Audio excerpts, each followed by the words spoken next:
ఏ ఇంట్లో అయితే రాత్రిపూట పూజ గదిలో లైట్ వెలుగుతూ ఉంటుందో ఆ ఇంట్లో లక్ష్మీ కటాక్షం ఉంటుంది. కాబట్టి ఆడవాళ్ళు రాత్రి నిద్రపోయే ముందు పూజ గదిలో లైట్ వేసి నిద్రపోండి. చిన్న లైటు పూజ గదిలో ఉండాలి. అలాగే పూజ గదిలో వీలైతే కర్పూరము వెలిగించి అగరబత్తులు వెలిగించి నిద్రపోండి.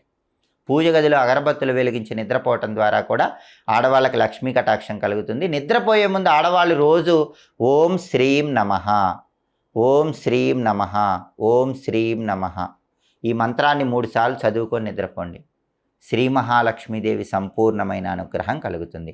అలాగే అతి ముఖ్యమైనటువంటి ఆఖరి పరిహారం ఏంటంటే, ప్రతి సోమవారము కూడా రాత్రిపూట ఆడవాళ్ళు నిద్రపోయే ముందు ఒక గాజు పాత్రలో రాళ్ల ఉప్పు పోసి అందులో కొద్దిగా పసుపు కుంకుమ వేసి ఇంట్లో ఎవరికీ కనపడని చోట ఆ గాజు పాత్రను ఉంచండి.